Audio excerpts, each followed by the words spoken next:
Wow, what an amazing game that was. I can't believe that story, that ending, that was really awesome. I think that rivals Green Heck for how impressed I was with the story and the actual ending and stuff like that. So, really makes you think, doesn't it? Well, anyway, I just wanted to say thank you guys for joining me for this one-off episode here of Bobbylicious Gaming. Tune in next time. I don't know what we'll be doing next, but you know me, I just grab bag and say, oh, I want to play this, I want to play that. So yeah, thanks for checking in as always. I really appreciate you guys, and I hope that you have a wonderful rest of your day. I'm glad that's over. I am hungry, and I'm going to get some chicken nuggets because I'm an adult, and that's what adults do. Yeah.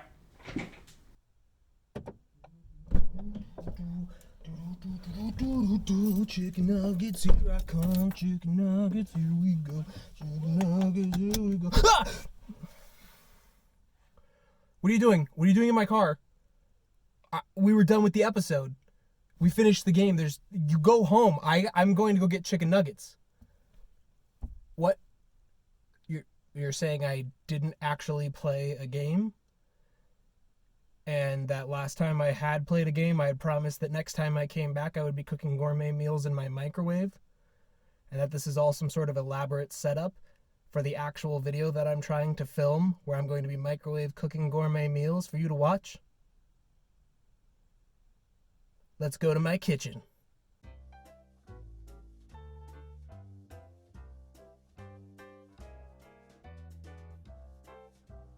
Here we are. Welcome to my kitchen. Let me give you an official introduction. What is going on, Bobbylicious boys and girls? Welcome to the Robert Delicious Kitchen, and welcome to the first episode of you and me cooking together. Except you're not here. I'm the only one doing the cooking, and eating. You get it. You'll get to watch. Whatever. Now, I've wanted to cook for a long time. I know I've pretty much said it since like episode 1, all the way back down to Cooking Simulator days. Yeah, you remember those days. Those of you veterans of my channel. And we're finally here. We're finally doing it. I broke out of the shell of my game room, and I said, no, I'm going to go in the kitchen. I'm going to show the people how to make some recipes and how to do well. And, well, with that being said, I feel like we just need to dive into the cookbook that I've chosen to pull a few recipes from here right off the bat. I've heard from some friends. I have some friends in the military, and during these times where we're having to be locked down, where we're quarantined and things like that, I have friends that are in the military that are stuck in their barracks, and the only thing they have to cook with is a microwave. So thank you for your service. I'm sorry for your crappy utensils that you have and cooking implements, but we're going to try to make the best of it. This cookbook that I'm about to show you has been something that's been on my radar for a long time, mostly for the title, mostly for the bizarre nature of it. Let me just grab it. I'm going to grab it. Hold on. Here it is. I'm going to Price is Right model lady it. Zoom in on that, Bobby. Yeah. This is Microwave Cooking for One by Marie T. Smith. What really caught my eye in all of this, aside from it being Microwave Cooking for One because I'm alone, her smile it has a secret behind it. It really says, how did I make this gourmet meal all in my microwave? I'm not telling you, but surprise, I am. Here's a cookbook. Go forth. Marie was very passionate about microwave cooking. She has a lot of recipes in here that really make me say, I don't know if that's possible, Marie. I'm going to trust you. You and your sly grin. I don't know if this is going to be possible, but we're going to try it. We're going to do this together. I'm going to do this. You're going to watch me do it. Now, what do I have before me? You might be asking. This is called Corningware. You probably see this at your grandma's house or your mom's house if she's old enough. I don't know. These are my mom's, but I think they were passed down from one of my grandmas. What is it? It's a material that is microwave safe. I believe it is porcelain. I have not done a lot of research on it, but it is it was designed for, oops, sorry there. It was designed with microwave cooking in mind. Probably came out in the 40s and 50s whenever microwaves were invented. Science, I don't know. I'll probably throw up some facts or whatever. And you can't throw metal in a microwave for reasons. Marie here really hit home that there's a variety of Corningware implements that you need, such as a pizza crisper and a skillet. But gosh, when I look at what the skillet looks like in the book, it doesn't look exactly, it looks exactly like this. So I don't know what that means. I don't know if this is going to come out. I don't know how she made steak in the microwave. I don't understand. And when I looked all this stuff up online, it looked exactly the same as what I already have, one. And two, I don't know why I'm shouting. I'm sorry. I'm very passionate about my microwave cooking, apparently. When I looked it all up online, since this stuff is so old, since nobody's cooking in their microwave any longer, it's all very expensive and out of stock, and you can only find them on like eBay and stuff. And I was not about to pay more money than I had. I knew what my mom had, and I was like, you know what? Having this, I probably already have more than other people have. So, you know, you might not even be able to cook these things without these utensils. So, I don't know. Get a bowl or something. Nothing metal, you know, whatever. The first recipe that I wanted to do, and I wanted to cook this because I knew it was going to be a down-home favorite. It's going to be something that's easy and quick. And looking over the recipe, I was like, how can that be messed up? It's already something that people are cooking in microwaves as it is. It's got to be something good. So we're gonna make some good old-fashioned mac and cheese. Now, this box stuff, forget about it. You cook this on a stovetop. There's not even directions on how to cook this in the microwave. We're gonna forget about it. Oh, I thought macaroni just went everywhere. We're just gonna forget about the box microwave or box macaroni.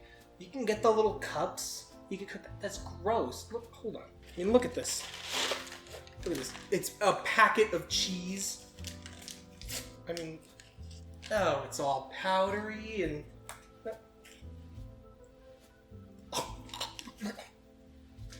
Nobody, that was a bad idea. Nobody wants that. So what I've done for us now is I've gathered all the ingredients that we're gonna need according to... No, you're in the shot. Okay, so let me just walk through the ingredients real quick. Food Network style, just tell you what you're gonna need. Boom, you need your all-purpose flour. That's gonna be to make a roux. We are making a roux in the microwave. For those of you who don't know what a roux is, Bobby's gonna post a thing right now. Bobby posted, thank you. Boom, next up, you got your Worcestershire sauce. A little dab of that, really just takes it to the next level. Boom, spices. We'll save the spices for last because those are important. Boom, you got your cheese. That is the most important ingredient. It's half the name. It's mac and cheese, so I guess 1/3 of the name. And not only that, 1/3 of the name, but triple the cheddar, okay? She calls for cheddar, and I said, what better cheddar? So the recipe calls for cheddar, and I said, what better cheddar than triple cheddar, okay? So we're rolling with that. Boom, you're gonna need your macaroni, the other 1/3 of our name. The and is thrown out. It's just them two combined, okay? Keep track with me. Boom, you're gonna need a little diced yellow onion. Did I buy a container of already diced onion? Yes, I did, because I'm lazy. Boom, we're gonna need a little bit of butter. You're gonna need some breadcrumbs, which I have in a bag here. They are panko breadcrumbs. You can use normal ones. I don't discriminate. Whatever. As far as spices, we got a little paprika. It's a little smoky. It's a little red. It's great. We got a little real salt, none of that fake nonsense. We've got black pepper. Great. And then we got a little dry mustard for that mustard taste. I don't know. I think we are ready to start cooking. I will probably post the recipe or have something along the side so that you can follow along. Probably post something in the description as well too, so that you can see it. Two things I need to cover first. One is I need to cover myself with protective gear. Excuse me, one moment. I return wearing my protective gear. Is it a white chunky cat surfing or lounging on a slice of pizza? It absolutely is. This is to protect my body from any potential spills or liquids or flour or whatever that may get on my shirt and pantaloons. So that's why I'm wearing this. Second thing that we need to cover is your microwave. You got 700 watts, you got 1,000 watts, you got 1,500 watts. There's some really powerful microwaves out there. I don't even know how strong my microwave is. I looked up online and I got like 3 different answers, that it was a 700 watt, that it was an 1,100 watt. Old Marie here wrote this book in the 80s. I don't know if you could tell that. So it was written in the 80s, and apparently the strongest microwave they had, or maybe the most common microwave they had, was a 700 watt microwave. So I'm gonna post in the description a little website that's actually directly from either Marie herself. I don't know if she knows how to use a computer like she knows how to use a microwave, but it's a conversion chart of any of the recipes or numbers that I've thrown in here.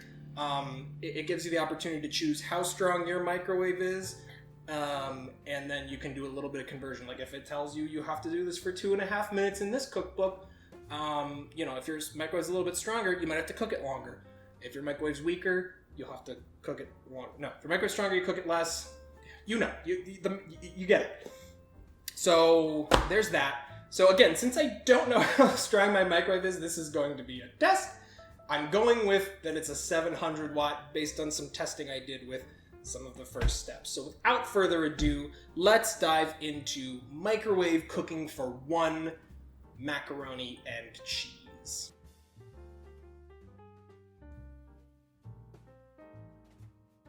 Okay, first thing I have here is I have my 1 3/4 quart. I don't know why it's not 2. I don't know why it's not 1.5. Marie calls for a 1.5. I don't know what the importance of that is. But I have a 1 3/4 quart Corning thing that I have put 1 cup of water in at Marie's behest. I am now going to pop this in the microwave for 2.5. I don't know how to sign use that. 2.5 minutes until the water is boiling. So wish me luck. Here we go. Okay. Well, it was definitely boiling. It was bubbling. I don't know. Ooh, that is hot. Okay, yes, it is hot. Probably boiling. It was doing a little bubble. So I don't know why I wasn't expecting that, but okay. So the next step is she calls for a 1/4 teaspoon of vegetable oil or butter. I'm a sucker for butter, and we have to use it later in the recipe, so there you go. So we need a 1/4 teaspoon. Normally your butter comes in nice tablespoon things, so I'm gonna say that much, 1 little of butter. Boom, in. Next up, it also calls for salt, that real salt stuff though. Calls for 1/8 of a teaspoon. We're just gonna eyeball it. Probably. Boom, and then you gotta stir it together. We don't want this pasta to stick together. Am I using the same knife that I cut my butter with? Absolutely. Number 1 rule in the Bobbylicious kitchen: use as few dishes as you possibly can, because that'll make it easy to clean up. Okay, next she calls for measuring out 2 ounces of macaroni. Now I'm guessing that's by weight, because it wouldn't make sense to do it by volume because it's not liquid. So I don't have a scale to measure it out, but there's 1 pound of macaroni in your standard macaroni box. You'll see net weight 16 ounce. So I'm going to guess what 1/8 of that probably is. You know what? I want a little bit more mac. All right? I'm a grown. That's fine. Whatever. I'm a grown boy. So the next thing we're gonna do with this, now that we've got our macaroni in there, you have to layer it evenly. It's gonna be underneath the water. This water's already kind of hot. But now we're going to do it for 12 minutes. In the microwave at 50% power. I don't think I mentioned it a moment ago, but that 2.5 minutes was at full power. Excuse me. I have to put this in the microwave and then scold my child for playing with box microwave. Oh boy, oh boy, oh boy. Our pasta is cooked. Would you look at that? Look at how fantastic that is. I don't know where this is at in the camera, but it actually looks pretty okay. A little crusty. But the next step, oh, this is probably actually really hot. I probably should have been on my counter. Our next step with the pasta, now that it's cooked and al dente, maybe, we have to drain it. There's not much liquid left in here, so I don't know what there is to drain. You might have to use a spoon to break it up a little bit. It was a little stuck, which I think is what the butter was for. And there's our pasta. I don't know if that can be seen, but there's our pasta. Next step, you're gonna get your 1.5 pint menu-ette. Yes, that's what this is called apparently. And now we're going to make the cheese sauce. We're gonna make the cheese sauce that goes on top of our mac and cheese. So first thing you're gonna do, you're gonna make that roux. We talked about it earlier. You're gonna take a teaspoon of butter, pop that bad boy in there. This butter right here is going in the microwave, 20 seconds at 100% power, don't you forget it. I can confirm the butter is melted. I would show you, but it would probably spill. But it has turned to a liquidous form. Now, a roux is being made before your very eyes. 1 part butter or fat, oil, whatever you want to use, and 1 part flour is going to make a roux, a white sauce, whatever you want to call it. That is going to be the base of our cheese sauce. Okay, we got to add the flour, and then we got to add the spices, and then we're stirring this bad boy. So pepper, we're going to do a little sneeze of pepper. Get it? Because pepper makes you sneeze. Okay, got a little paprika, a little dash of that. She has like specific measurements in here, like 1/16 of a teaspoon. Just like, woman. Whatever. Okay, I want a little bit more real salt. Where'd my real salt go? And now we're gonna stir it together. I have to get a fork. I have retrieved a fork. There's nothing in here! Marie! I'm sorry I'm shouting, but there's nothing in here! Marie, I don't think this is accurate. Maybe I didn't add enough butter? How do I know how much of a teaspoon of butter is? Wow, this smells really good, actually. I'm not gonna lie. So there's the base of our sauce. Boom. Now we're gonna add milk and stir with a wire whisk, which I have, but I'm gonna still use that fork because, I don't want to make another dirty dish. Also, I forgot to mention that milk's in this recipe. You're welcome. So we're going to do 1/3 of a cup of milk. Am I using dry measuring cups when I should be using liquid because I'm pouring out a liquid? You bet your bottom. Do I have a liquid measuring cup? I do not. I do not. Okay, stir with a wire whisk. Stir that with your fork. Give that saucy baby a little stir. You know what I'm saying? Oh yeah. Not sure how this is going to turn out. I'm already impressed with the pasta, I'm not going to lie. That came out much better than I expected. This sauce, I'm not holding out hope. Oh, it's clumpy. Maybe that's why I need the wire whisk. Alright. How is more getting on the fork when I'm scraping? Ah! Marie! I'm just gonna give that a little whisk. And it's gonna go everywhere, so that's great. I see why they made these things so high. So you don't spill everywhere like a doofus. This is not working out as well as I hoped it would. Alright, the number one thing you don't want with a roux is clumps. And I don't know if it's just that I didn't add enough butter, or because I'm trying to do this in a microwave thing, but it's pretty clumpy. I'm fully expecting little clumps of flour bits in my mac and cheese, but that's okay. That's what this asparagus is for. This experiment. 1 minute in your microwave at 100% power. We're microwaving milk, people. All right, that has been in the microwave for uno minuto. I can already tell things are happening in the milk. We gotta give it one more. Okay, things are breaking up. Okay, we're good. We're safe. We're clear. It's looking a little creamy right now. Yeah. Yep. Giving it a stir, and then it goes back in the microwave for 1 more minute. Ooh. Okay. That's a bit warm, but it's starting to look like a sauce. A microwave sauce. Yay! Next, it's time for our triple cheddar. You know what I'm saying? Triple cheddar, triple threat. It says 1 ounce of the triple cheddar. I do not know how much an ounce is. I'm going to guesstimate, because I like it cheesy, that is 1 ounce. That was not 1 ounce, but... and a dash of Worcestershire sauce. I like the flavor of this, so I did 3 dashes. And then 1 tablespoon of onion. There's a little brown schmutz in here. I'm going to avoid that. I don't know where it's from. Boom. That's right in the little menu-ette. Ooh. If you could smell what I'm smelling right now, you'd be like, well, that smells pretty all right. I'm actually quite impressed with this, I'm not gonna lie. Now, that has been stirred, we're gonna grab our friend macaroni. Boom, macaroni's going in the menu-ette. Macaroni is... Alright. Great. Thank you, macaroni! And now we're going to stir it all together. I don't know why I'm using the whisk for this, because it's going to break up all the macaroni.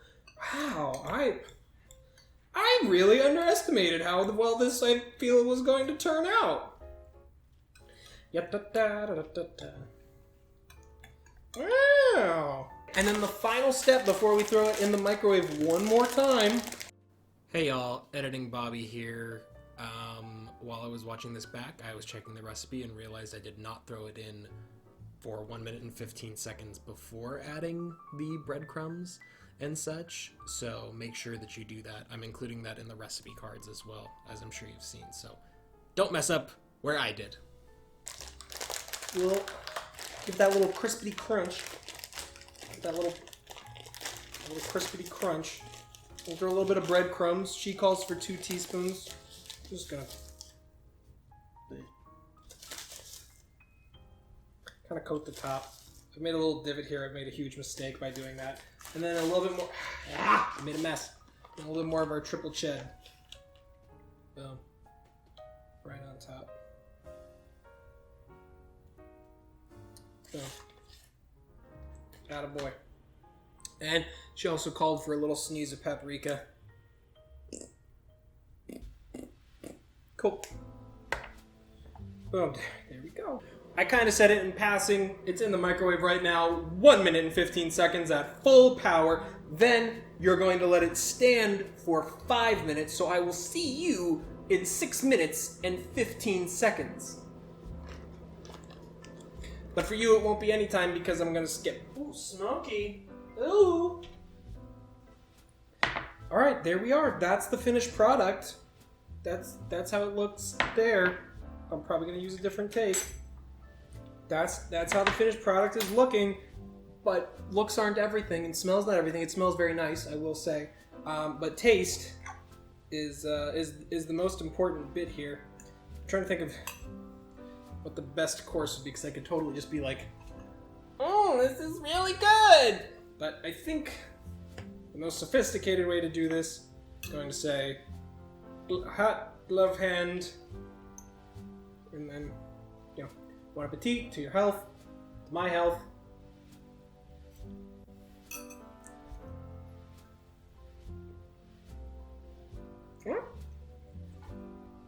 Hot, very hot. Not bad. If you served this to me and pretended like you actually made it, I would probably think you weren't that great at cooking. It's good, don't get me wrong. It's cheesy, it's gooey. The pasta's a little overcooked, I can tell. It's a little rubbery, so maybe I needed to cut back a little bit on the cooking time on that. But yeah, if you told me, if you served this to me in this little ramekin and was like, I made that, I'd be like, okay, and I'd eat it and I'd be like, Don't quit your day job. But for what it is, it's pretty alright. Some good little, like, oven-baked mac and cheese from the oven here. I'm actually quite impressed. I thought it was going to be disgusting, so...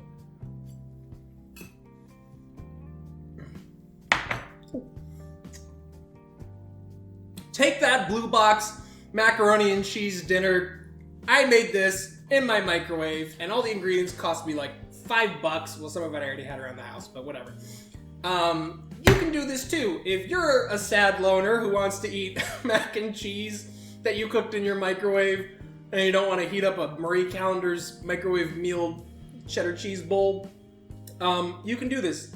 But I'll be quite honest, if you have the opportunity to not cook this in a microwave, for as long as it took to cook, that's another thing that's getting me. That was 30, 40 minutes of my life. I know there are other recipes that I've cooked of regular mac and cheese that I've done on the stovetop, that I've done in the oven, that take just as long.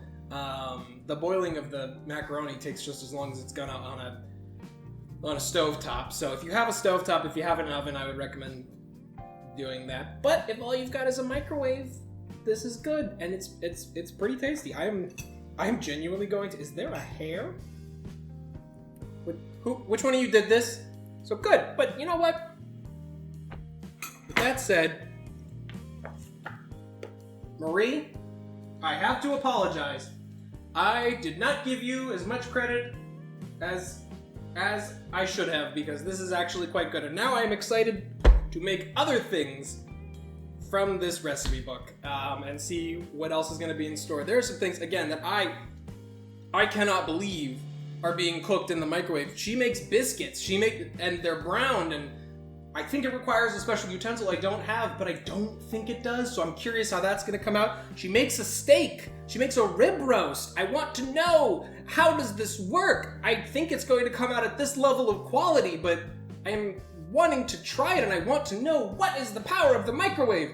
It's not just for heating up leftovers. It's not just for heating up frozen meals. It's not just for putting a marshmallow in and watching it expand and then contract. It is for cooking delicious gourmet meals. I am Bobbylicious. I don't know why I'm shouting. You have tuned in and watched me make macaroni and cheese that is pretty alright. Throw a like down there. Subscribe if you're not already subscribed and you enjoyed what you've seen here, because there will be more of it. And leave a comment of what you think I should try to cook next. And if it's in the book, I will try, or if not, I'll try to find something that's close and try to make it that way. So thank you for checking in as always. I really appreciate you guys, and I hope that you have a wonderful rest of your day.